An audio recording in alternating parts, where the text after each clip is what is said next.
Ibu-ibu sekalian, sekarang hal yang ketiga. Ya, 3 perkara tadi. Yang tadi sudah saya sampaikan, yakin akan adanya kematian. Dan kematian itu pasti.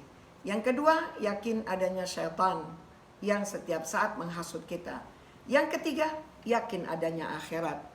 Jika kita betul-betul beriman kepada Allah Subhanahu wa Ta'ala, beriman kepada Rasul dengan apa yang sudah disampaikannya kepada kita, salah satunya adalah hari akhirat, di mana setiap kita pasti akan menghadap Allah Subhanahu wa Ta'ala untuk mempertanggungjawabkan seluruh amal perbuatan kita yang telah kita lakukan di sepanjang kehidupan dunia ini.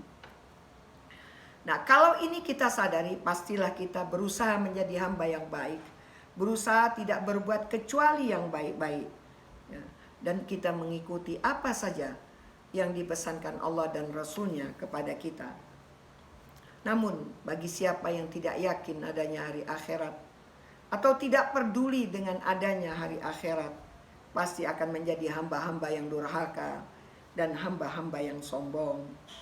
Allah Subhanahu wa Ta'ala mengingatkan kita dalam Al-Quran, A'udzubillahi minasyaitonirrajim, lilladzina la yu'minuna bil akhirati mathalus saw. Bagi mereka yang tidak beriman kepada hari akhirat, maka dia pasti mempunyai sifat yang buruk. Namun bagi orang-orang yang beriman kepada hari akhirat, perbuatan buruk, sifat buruk adalah betul-betul suatu kebodohan dan telah menganiaya, menzolimi dirinya sendiri. Tidak ada orang berbuat kejahatan kecuali hasil kejahatan itu adalah terpulang kepada dirinya sendiri. Allah Subhanahu wa Ta'ala sudah mengingatkan kepada kita, in ahsantum ahsantum li anfusikum wa in asatum falah. Kalau kamu berbuat suatu kebaikan, kebaikan itu kembali kepada kamu, terpulang kepada kamu. Jika kamu berbuat keburukan, kejahatan, juga kejahatan itu kembali kepadamu. Wa may yaksib isman fa innama yaksibuhu ala nafsi. Yang berbuat dosa, dosanya kembali kepada dirinya sendiri. Nah, yang perlu kita takuti. Jadi Sayyidina Imam Ali Karamallahu wajhah mengatakan, la takhafu illa min dzambika. Kamu jangan pernah takut kecuali dengan dosa yang kamu lakukan. Kenapa? Dosa itu membuat manusia hidupnya menjadi hina, hidupnya menjadi sengsara, nama baiknya akan tercemar. Maka takutlah berbuat dosa. Itu kata Sayyidina Imam Ali Karamallahu wajhah radhiyallahu anhu alaihi salam.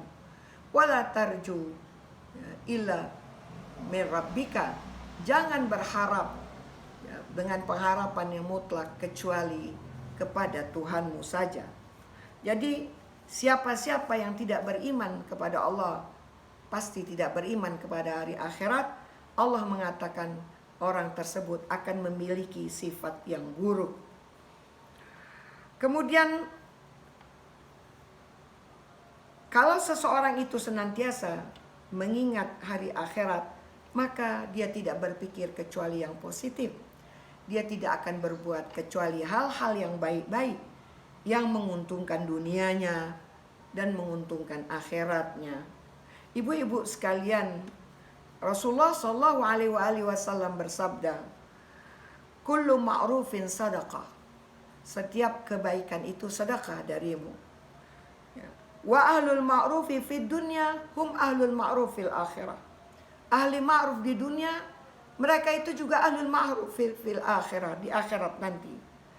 Kadzalika, demikian juga ahlul munkar fid dunya wa hum ahlul munkar fil akhirah. Ahli munkar di dunia, di akhirat juga sebagai ahli munkar. Ya, tidak akan dikumpulkan bersama ahli ma'ruf. Maka ahli munkar akan kumpul bersama ahli munkar. Wa awwalu man yadkhulul jannata huwa ahlul ma'ruf. Nabi katakan yang pertama nanti akan digiring masuk ke surga dari umatku adalah ahli ma'ruf. Mudah-mudahan kita termasuk orang tergolong dari ahli ma'ruf. Amin ya Allah. Sayyidina Abbas atau Ibnu Abbas, bukan Sayyidina Abbas. Ibnu Abbas putra Sayyidina Abbas radhiyallahu anhu meriwayatkan bahwa Nabi SAW bersabda hari kiamat Ya, pada hari kiamat nanti Allah Subhanahu wa taala membuat tirai antara hamba-hambanya yang beriman dengan manusia-manusia lainnya. Kemudian Allah memberikan buku amalannya kepada orang-orang hamba-hambanya yang beriman itu untuk melihat kebaikan-kebaikannya, membaca buku amalannya. Setelah dia membaca, Allah bertanya, apa yang kau dapati dari catatan buku amalanmu itu? Hamba itu menjawab, ya Allah, kebaikan yang sangat-sangat banyak. Kemudian Allah tanyakan kembali, kau tahu dari mana kebaikan yang banyak itu? Dia menjawab, tidak ya Allah. Allah katakan, biar kau tahu, kebaikan yang banyak itu kuberikan kepadamu.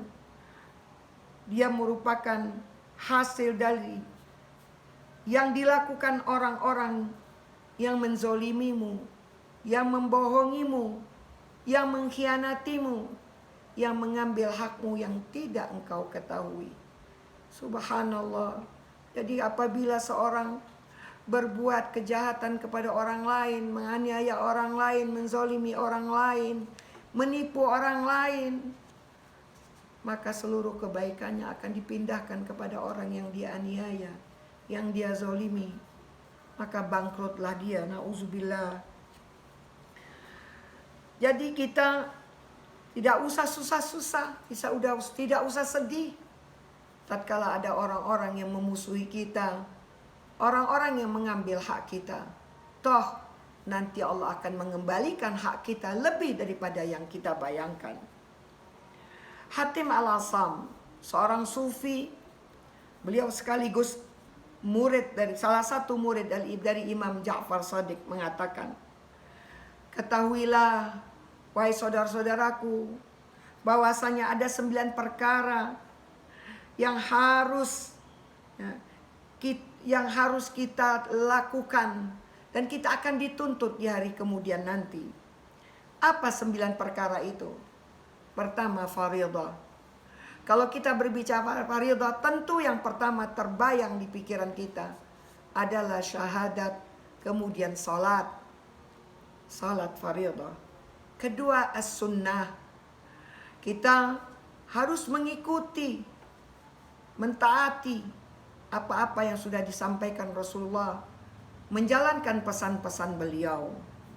Yang kedua, keluarga. Bukankah Allah mengingatkan kepada kita, ku anfusakum wa ahlikum nara, selamatkan diri kamu, keluarga kamu dari neraka. Yang keempat, birrul walidain. Ini juga Allah berpesan kepada kita. Ya. A'udzubillahi minasyaitonirrajim.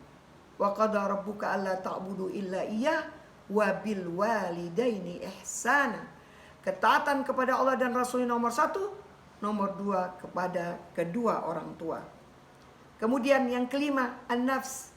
An-nafsu ni hawa nafsu. Ya, yang harus senantiasa kita jaga. Bukan berarti semua hawa nafsu itu buruk. Tidak, hawa nafsu itu indah apabila kita yang menguasai hawa nafsu kita. Kalau kita tidak ada hawa nafsu, hidup ini tidak indah.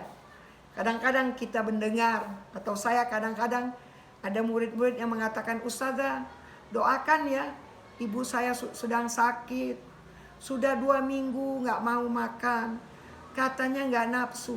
Coba bayangin tuh. Jadi kalau gak nafsu makan, buruk. Ya, bukan berarti seluruh hawa nafsu itu jelek, tapi ada hawa nafsu yang positif justru menguntungkan kita dalam kehidupan dunia ini dan kehidupan akhirat nanti. Yang keenam, kubur. Nah, apa katanya? Sadar, kubur itu sekarang sedang menunggumu. Kubur kita semua lagi nungguin kita. Ya, dia sudah siap menunggu kita. Kemudian yang ketujuh, belatung tanah. Ya, belatung tanah tuh bilang apa? Hei manusia maksiat durhaka, kenyang-kenyanglah kamu makan di dunia, gemukkan badanmu, biar mantap aku melahap tubuhmu nanti tatkala kamu berada di perutku. Kemudian yang ke-8, raqib atid, yang tidak pernah tidur, tidak pernah terlambat, tidak pernah lupa, tidak pernah salah dalam mencatat seluruh yang kita lakukan.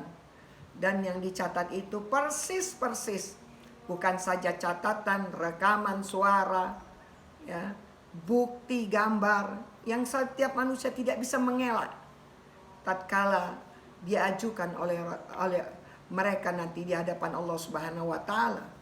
Kalau sekarang polisi akan mencari barang bukti dan diusahakan kalau ada CCTV dilihat lewat CCTV supaya kelihatan lebih jelas yang dilakukan oleh seseorang. Ini CCTV-nya manusia. Kadang-kadang kabur, kadang-kadang kurang jelas, kadang-kadang CCTV-nya sudah dimatikan lebih dulu oleh penjahat-penjahat. Tapi CCTV Allah tidak pernah kabur, tidak pernah padam, tidak pernah salah menangkap, merekam apa yang kita lakukan, apa yang kita ucapkan dalam kehidupan dunia ini. Yang ke-9 itulah yang terakhir, mungkar wa nakir. Siap-siap begitu kita diletakkan di kubur kita, begitu ditutup, begitu mungkar nakir datang, siap untuk menanyai kita. Bukan 7 langkah, kata Nabi, begitu kuburmu ditutup, begitu dia datang, siap untuk menanyai kita. Nauzubillah, jangan sampai dia datang menanya kita dalam bentuk yang mengerikan, karena memang kita pantas dilakukan demikian karena seluruh amal buruk-buruk kita yang membuat kita ketakutan saat didatangi mungkar wa nakir. Mudah-mudahan Allah memberikan kepada kita husnul khatimah. Kita ditemani oleh Al-Quran di kuburan kita, ditemani oleh Raqib an Atid yang senantiasa memintakan istighfar buat kita, bukan yang menemani kita yang melaknat kita sampai yaumul qiyamah. Rabbana zalamna anfusana wa illam taghfir lana wa tarhamna lanakunanna minal khasirin. La ilaha illa anta subhanaka inni kuntu minaz zalimin. Rabbana ighfir lana wa liwalidayna wa liman lahu haqqun alaina walil mu'minina wal mu'minat wal muslimina wal muslimat yauma yaqumul hisab. Wa sallallahu wasallam ala Muhammadin wa ali Muhammad walhamdulillahi rabbil alamin. Mudah-mudahan 3 perkara ini mulai sekarang senantiasa ada di pikiran dan di hati kita. Wassalamualaikum warahmatullahi wabarakatuh.